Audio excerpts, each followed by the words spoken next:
Hello दोस्तों, good morning. स्वागत है फिर से आप सभी का एमजेड एजुकेशन में। दोस्तों आज है 2 अप्रैल। आज की वीडियो में हम लोग बात करेंगे 2 अप्रैल 2022 के मोस्ट इंपॉर्टेंट करंट अफेयर के क्वेश्चंस के बारे में। लेकिन उससे पहले आप सभी एमजेटी फैमिली को चैत्र नवरात्रि की बहुत बहुत शुभकामनाएं। चलिए बात करते हैं लास्ट डे के क्वेश्चंस की जो हम लोगों ने कल पढ़े हुए थे। निम्न में से कौन सा दिवस 31 मार्च को मनाया जाता है? तो दोस्तों 31 मार्च को विश्व बैकअप दिवस, अंतर्राष्ट्रीय ड्रग जांच दिवस और international transgender day of visibility, ये 3 दिवस महत्वपूर्ण हैं जो मनाए जाते हैं। महाराष्ट्र ने राष्ट्रीय पैरा तैराकी चैंपियनशिप 2022 जीत लिया है और Virat Kohli Duff and Phelps celebrity brand valuation report में एक बार फिर से टॉप पर आ गए हैं। वहीं पर दोस्तों फॉरेस्ट रिसर्च इंस्टीट्यूट की नई निदेशक नियुक्त की गई हैं डॉक्टर रेणु सिंह। और अरब सागर में अभी आयोन्स समुद्री अभ्यास 2022 संपन्न हुआ है, एक मल्टीनेशनल एक्सरसाइज है। इसके अलावा मीराबाई चानू को दोस्तों BBC Indian sports women of the year का अवार्ड मिला है और वहीं इमर्जिंग प्लेयर का अवार्ड मिला सैफाली वर्मा को और लाइफ टाइम अचीवमेंट का अवार्ड मिला कर्णम मल्लेश्वरी को। मेदांता गुरुग्राम दोस्तों भारत का एक बार फिर से सर्वश्रेष्ठ निजी अस्पताल बनकर के अवार्ड जीता है। सतीश महाना उत्तर प्रदेश विधानसभा के नए अध्यक्ष, नए स्पीकर चुने गए हैं। और वहीं असम और मेघालय के बीच में गृह मंत्रालय के द्वारा 6 विवादित जिलों की सीमा मुद्दे को सुलझाया गया। सिक्किम के पूर्व मुख्यमंत्री बीबी गुरुंग का निधन हो गया है। ये सब तो कल के क्वेश्चंस थे जिनका आपने क्विकली किया रिवीजन। अब लास्ट डे के क्वेश्चंस को हम लोग देख लेते हैं जो मैंने आपसे क्वेश्चन पूछे हुए थे। तीसरे राष्ट्रीय जल पुरस्कार में सर्वश्रेष्ठ राज्य का पुरस्कार किसने जीता? तो उत्तर प्रदेश ने जीता था। फीफा का हेडक्वार्टर कहाँ पर है? तो ज्यूरिख में है। ठीक है ना, पेरिस मत लगा देना, पेरिस में स्थापना हुई थी, ज्यूरिख में इसका हेडक्वार्टर है। ओके, तो दोनों क्वेश्चंस के बारे में कई स्टूडेंट ने डिटेल्स के साथ आंसर किया था। आप सभी लोग कोशिश किया करो, डिटेल्स जरूर लिखा करो। चलिए अब बात करते हैं आज के दिन के पहले क्वेश्चन की। तो पहला क्वेश्चन है अपना, हाल ही में किस राज्य के लिविंग रूट ब्रिज को यूनेस्को की विश्व धरोहर सूची में शामिल किया गया? तो अभी हाल ही में मेघालय के दोस्तों लिविंग रूट ब्रिज को यूनेस्को की विश्व धरोहर लिस्ट में अस्थायी रूप से शामिल किया गया है। देखिए ये लिविंग ब्रिज है, कुछ इस प्रकार से होता है। और ऐसे 1-2 नहीं है, ऐसे 100 से ज्यादा ब्रिज हैं। ये ब्रिज की खासियत ये है कि इसमें कोई ईंट पत्थर नहीं जोड़े गए हैं, ये ऐसे पेड़ों की टहनियों से ही ब्रिज बन गए हैं। ठीक है, और यूज किए जा रहे हैं, काफी सालों से यूज किए जा रहे हैं। और ये वहाँ के ग्रामीणों ने बनाए हुए 10 से 15 सालों की अवधि में जल निकायों के दोनों किनारों पर फिकस इलास्टिका पेड़ को प्रशिक्षित करके एक प्रकार से उसी हिसाब से उसकी जड़ को पुल के रूप में ये लोग यूज कर रहे हैं। तो इसको अभी हाल ही में यूनेस्को ने विश्व धरोहर स्थल की अस्थायी सूची में शामिल किया है। देखिए अस्थायी सूची में शामिल नहीं किया गया है, इसको ध्यान रखिएगा। तो नाम क्या है? नाम है इसका दोस्तों जिकिंग जेरी या लिविंग रूट ब्रिज। जिकिंग जेरी या लिविंग रूट ब्रिज इसका नाम है, इसको अभी शामिल किया गया है। इसके अलावा 2 और साइट इस बार शामिल की गई हैं, एक महाराष्ट्र के कोकण क्षेत्र के जियोग्लिफिक्स को और आंध्र प्रदेश के लेपाक्षी में श्री वीरभद्र मंदिर और मोनोलिथिक बुल को, इन दोनों को भी इस बार शामिल किया गया। तो इस प्रकार से यूनेस्को में ये 3 चीजें इस बार अस्थायी सूची में लिस्टेड की गई हैं। क्लियर है? अगर यूनेस्को के बारे में बात करें, यूनेस्को की वर्ल्ड हेरिटेज साइट्स के बारे में बात करें, तो वर्तमान में दोस्तों 40 ऐसे वर्ल्ड हेरिटेज साइट्स हैं भारत में यूनेस्को की लिस्ट में जो अस्थायी सूची में लिस्टेड की गई हैं। इसमें से 39वां और 40वां अभी पिछली बार ही शामिल किया गया। एक तो था धौलावीरा जो कि आप जानते हो हड़प्पा कालीन सभ्यता का है, और एक है रामप्पा मंदिर तेलंगाना का। तो इन दोनों को पिछली बार शामिल किया गया। अच्छा, ऐसे ही मिलता जुलता है एक रामसर साइट। तो रामसर साइट अगर पूछा जाए तो भारत में वर्तमान में 49 रामसर साइट है। अब 49 में दोस्तों 48वां और 49वां ये पिछली बार ही शामिल किया गया। एक तो दोस्तों खजादिया है नेशनल पार्क और एक है बखीरा टाइगर रिजर्व। ठीक है, तो उत्तर प्रदेश और गुजरात के ये 2 नेशनल पार्क को भी इसमें ऐड किए गए हैं। अब बात मेघालय की करते हैं। मेघालय अगर आप मैप में देखना चाहोगे तो यहाँ पर है मेघालय। अच्छा, मेघालय एकलौता ऐसा राज्य है दोस्तों, एकलौता क्या कहेंगे, 2 ऐसे राज्य हैं भारत में जो केवल एक भारतीय राज्य से ही अपना बॉर्डर शेयर करते हैं। मेघालय देखोगे आप केवल और केवल असम राज्य से अपना बॉर्डर शेयर करता है और इधर बांग्लादेश से शेयर करता है। ऐसे ही सिक्किम में है, सिक्किम केवल और केवल पश्चिम बंगाल राज्य से अपना बॉर्डर शेयर करता है, बाकी इधर 3 देशों से अपना बॉर्डर शेयर करता है। ठीक है ना, तो ये 2 राज्य ऐसे हैं जो केवल एक एक राज्यों से अपना बॉर्डर शेयर करते हैं। शिलांग जो है ये राजधानी है इसकी, और अभी मैंने कल की वीडियो में बताया था आपको कि असम और मेघालय के बीच में 6 मुद्दों पर अभी वहाँ के जिलों से रिलेटेड 6 मुद्दों पर अभी सहमति या कहीं समझौता हुआ है। जो विवादित मुद्दे थे उनको सुलझाया गया है। कानराड संगमा यहाँ के करंट टाइम पर सीएम है, गवर्नर है सत्यपाल मलिक जी, और चेरापूंजी, मानिसराम ये सभी यहाँ पर हैं जो सबसे अधिक वर्षा वाले क्षेत्र हैं। अगला देखते हैं, हाल ही में अदालती आदेशों को तेजी से प्रसारित करने के लिए किसने सॉफ्टवेयर फास्टर लॉन्च किया? तो अभी हाल ही में दोस्तों एनवी रमना जी जो कि चीफ जस्टिस ऑफ इंडिया है, भारत के ये मुख्य न्यायाधीश हैं, किस नंबर के? 48वें नंबर के। तो इन्होंने अभी हाल ही में फास्टर नाम का एक सॉफ्टवेयर लॉन्च किया हुआ है, फास्टर। ठीक है, फास्टर नाम का सॉफ्टवेयर लॉन्च किया हुआ है। तो एक प्रकार से कहें सुप्रीम कोर्ट ने इसे लॉन्च किया है, सुप्रीम कोर्ट के द्वारा ये फास्टर नाम का ऐप सॉफ्टवेयर लॉन्च किया गया है। ठीक है, तो एनवी रमना जी ने लॉन्च किया है। फास्टर का मतलब क्या होता है? फास्टर का मतलब होता है fast and secure transmission of electronic records. तो नाम से ही स्पष्ट है कि इलेक्ट्रॉनिक रिकॉर्ड्स जो होंगे उनको फास्ट और सिक्योर तरीके से ट्रांसमिशन करने के लिए ये लॉन्च किया जाएगा, जिससे जो अदालती आदेश हैं, जो सुप्रीम कोर्ट के आदेश हैं, उनको तेजी से प्रसारित किया जा सके, ट्रांसमिशन उसका किया जा सके। अभी आपको पता होगा सुप्रीम कोर्ट ने कुछ दिन पहले ही सुपेश प्रोग्राम भी लॉन्च किया हुआ था, तो सुपेश को भी आप याद रखेंगे।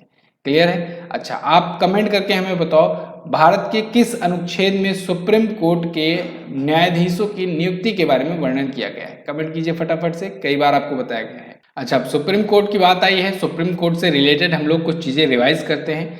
जैसे दोस्तों अभी तो एनवी रमना जी हैं 48वें नंबर के ये चीफ जस्टिस ऑफ इंडिया, लेकिन भारत में अगर पूछा जाए पहली महिला मुख्य न्यायाधीश कब बनेगी, तो 2027 में बनेगी दोस्तों। कौन बनेगी? बीवी नागरत्ना, जस्टिस बीवी नागरत्ना जी जो हैं ये बनेंगी भारत की पहली महिला मुख्य न्यायाधीश।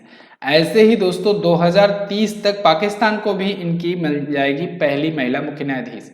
वो कौन होंगी? वो होंगी आयशा मलिक। तो इनका भी नाम आप याद रखेंगे, आयशा मलिक। अच्छा, अभी अमेरिका के सुप्रीम कोर्ट ने दोस्तों अपना एक नया मुख्य न्यायाधीश नियुक्त किया है अपने सुप्रीम कोर्ट में। वो पहली अश्वेत महिला मुख्य न्यायाधीश बनी हुई है। नाम क्या है अमेरिका की इस पहली अश्वेत महिला मुख्य न्यायाधीश का?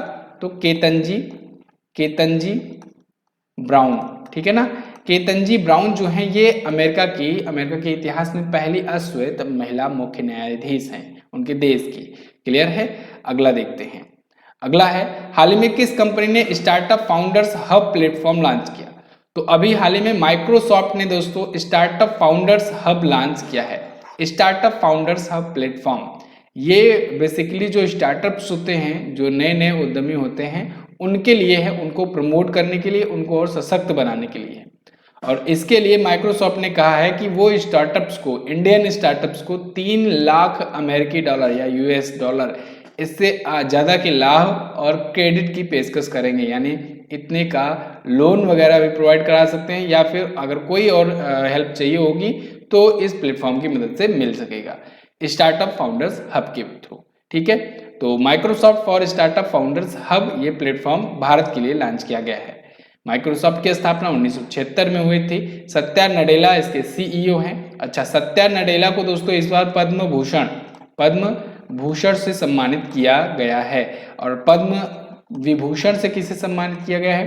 पद्म विभूषण से इस बार 4 व्यक्तियों को सम्मानित किया गया है, जिसमें से एक है दोस्तों स्वर्गीय जनरल बिपिन रावत जी भी।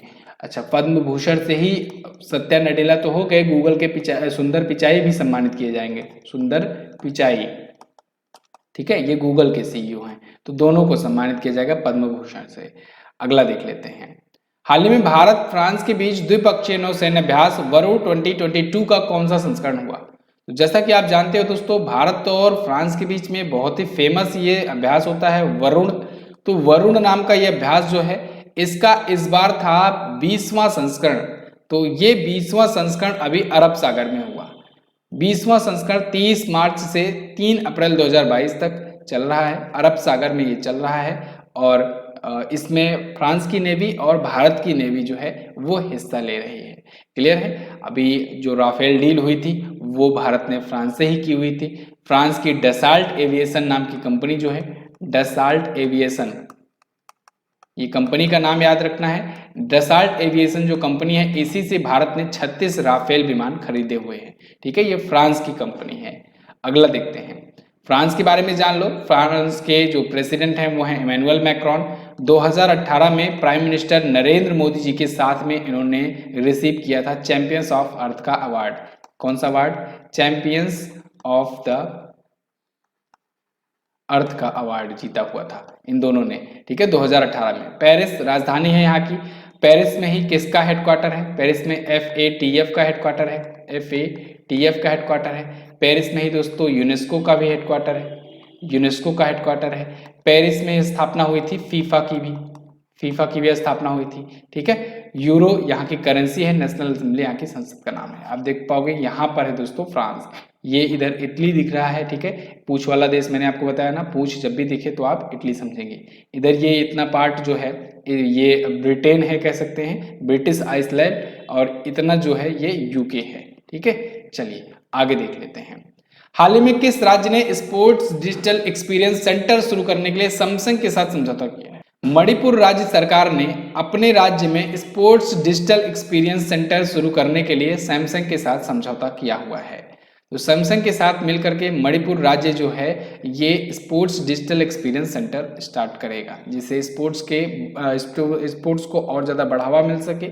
आप जानते हो मणिपुर के कई खिलाड़ी हैं जो ओलंपियंस रह चुके हैं, ओलंपिक में चैंपियन भी रह चुके हैं। मणिपुर की ही है मीराबाई चानू, मणिपुर की ही है दोस्तों कौन, मैरी कॉम।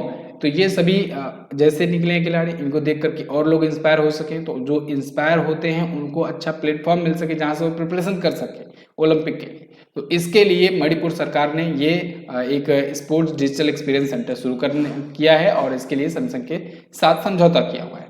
सैमसंग के अलावा इसने एक अभिटेक IT सॉल्यूशंस प्राइवेट लिमिटेड है, इसके साथ भी एक समझौता पर हस्ताक्षर किया हुआ है।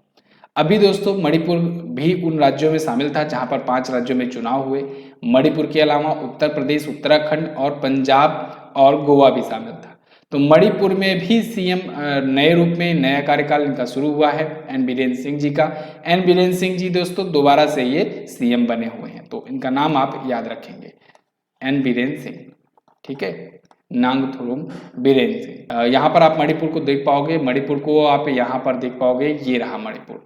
इम्फाल यहाँ की कैपिटल है और बीजेपी पार्टी से ही है। एन बीरेन सिंह ला गणेशन यहाँ के गवर्नर हैं जिन्होंने इनको शपथ दिलाई थी। लोकटक झील का नाम आप याद रखोगे, इसी के ऊपर है किबुल लामजाओ नेशनल पार्क, जो कि तैरता हुआ एकमात्र दुनिया का नेशनल पार्क है। और मैंने आपको बताया था यहाँ के महोत्सव, लोक नृत्य में तो आप पुंगोल चोम, मणिपुरी ये याद रखोगे। महोत्सव और मेलों में अगर बताएं तो 3 बार स लिख देना, 3 बार स लिख देना बहुत ही आसान तरीका है। एक तो सिरुई लिली, एक संगाई और एक संतरा महोत्सव। संतरा और नींबू जहां पर आए तो समझना मणिपुर है। एक अभी कचाई लेमन महोत्सव मनाया गया, तो कचाई लेमन महोत्सव भी आप याद रखेंगे। ठीक है ना। नाता संकीर्तन भी यहाँ पर आयोजित हुआ। तो ये सभी महोत्सव हैं मणिपुर के। अगला देख लेते हैं, कितने लोगों को राष्ट्रीय गुणवत्ता और सेवानिवृत्ति पुरस्कार 2022 प्रदान किया गया? तो अभी हाल ही में दोस्तों 20 ऐसे व्यक्तियों को राष्ट्रीय गुणवत्ता और सेवानिवृत्ति पुरस्कार 2022 से सम्मानित किया गया है, national quality service leadership award 2022 से। ये पुरस्कार फ्लोरेक्सिस मीडिया ग्रुप के द्वारा दिया गया है और अभी 31 मार्च 2022 को जयपुर उत्तराखंड में ये दिया गया है। क्लियर, ये पुरस्कार हर साल दिया जाता है। अगला क्वेश्चन है, किस राज्य ने कैदियों के लिए व्यक्तिगत ऋण देने की योजना शुरू की है? तो अभी हाल ही में कैदियों के लिए व्यक्तिगत ऋण देने की घोषणा की हुई है महाराष्ट्र राज्य सरकार ने। महाराष्ट्र राज्य सरकार ने कहा है कि जो कैदी दोस्तों जेल में बंद हैं, यरवड़ा जेल जैसे सेंट्रल जेल में बंद हैं, उन कैदियों के घर वालों को लोन दिया जाएगा। अगर वो लोन लेना चाहते हैं तो 50,000 रुपए तक का लोन उनके घर वालों को दिया जाएगा। क्यों दिया जाएगा?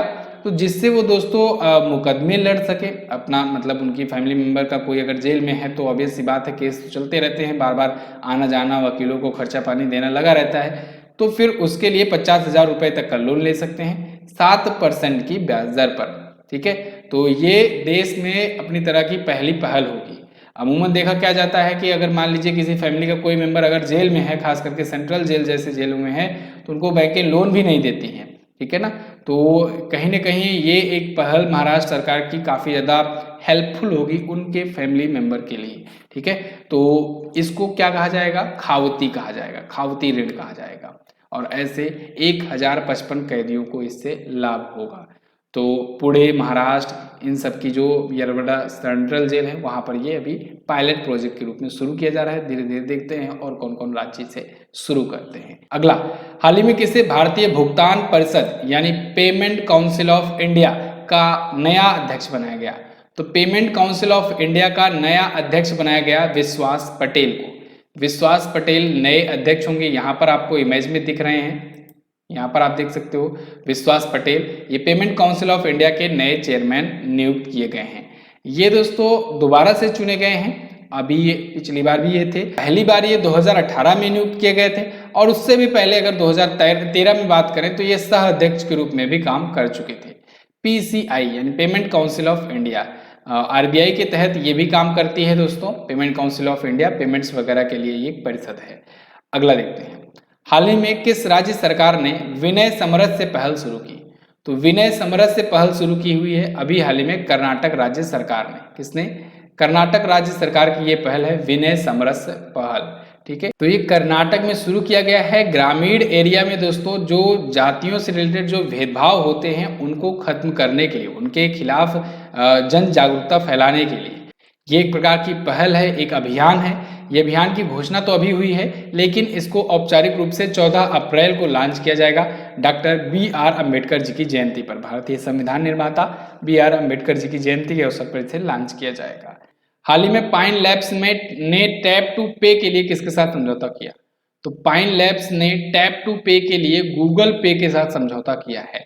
तो गूगल पे और पाइन लैब्स ये दोनों मिलकर के एक नई प्रकार की ऐसी टेक्नोलॉजी बिल्ड किए हुए हैं जिससे एक मतलब पेमेंट में और ज़्यादा आसानी हो जाएगी।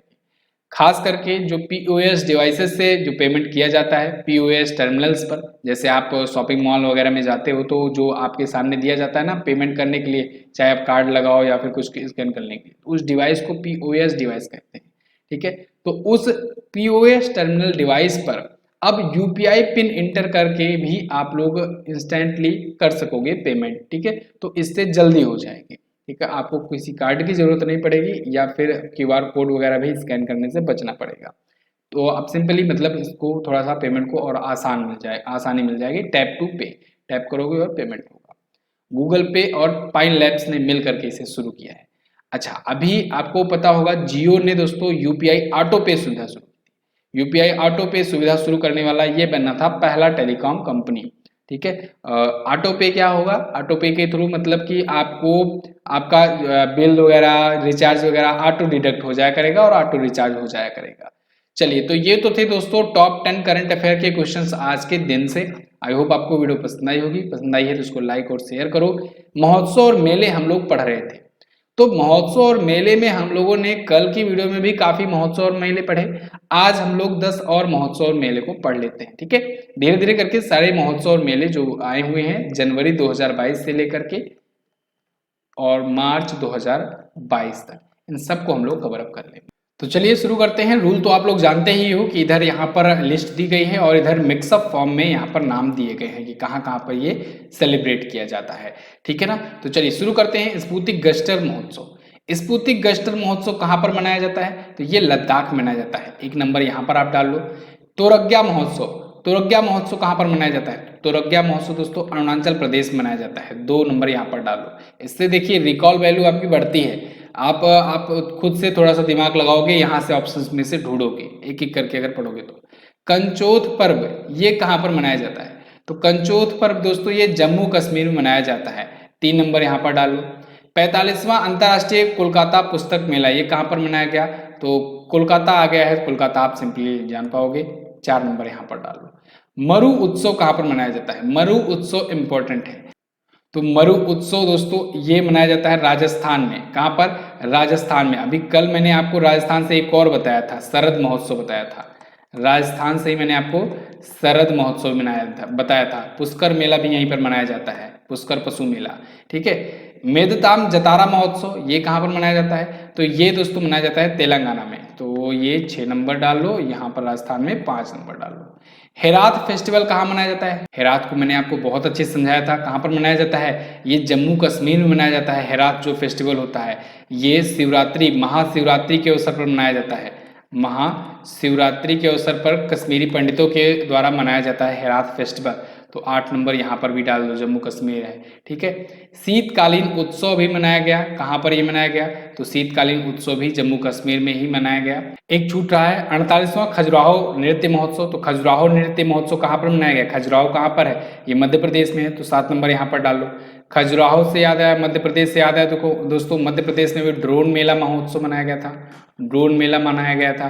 ठीक है ना। और ड्रोन स्कूल भी पहला यहीं पर खुला हुआ है। इसके अलावा दोस्तों अभी वन महोत्सव भोपाल में मनाया गया था, वन महोत्सव। तो ये भी आप याद रखेंगे। ठीक है। तानसेन विश्व संगीत मनाया गया था मध्य प्रदेश में, ये भी आप याद रखेंगे। शीतकालीन उत्सव, शीतकालीन उत्सव दोस्तों कहाँ पर मनाया गया? ये भी जम्मू कश्मीर में मनाया गया। तीसरा राष्ट्रीय युवा संसद महोत्सव ये नई दिल्ली में हुआ आयोजित। ठीक है। 10 नंबर यहाँ पर डालो। तो ये इस प्रकार से आपने याद किया। यहाँ पर आप देख सकते हो पूरी लिस्ट दी गई है। प्रमुख महोत्सव आपको धीरे धीरे करके याद हो रहा है। एक एक टॉपिक बाय टॉपिक करके आप लोग रोजाना याद कर रहे हो। हर एक दिन कुछ ना कुछ याद किया जा रहा है। तो आप लोग चैनल को सब्सक्राइब करके बेल आइकन को प्रेस करके रखो और डेली वीडियो को देखो। डेली वीडियो देखोगे तो एक एक टॉपिक ये क्लियर होता जाएगा, तैयार होता जाएगा। Question of the day, question of the day में पहला क्वेश्चन है BBC life time achievement award 2021 किसे प्रदान किया गया है?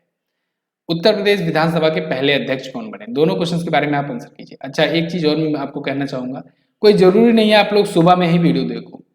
अगर आप दिन भर में कभी भी टाइम पाते हो ना तो आप 20 मिनट का टाइम निकाल करके ये वीडियो जरूर देखो।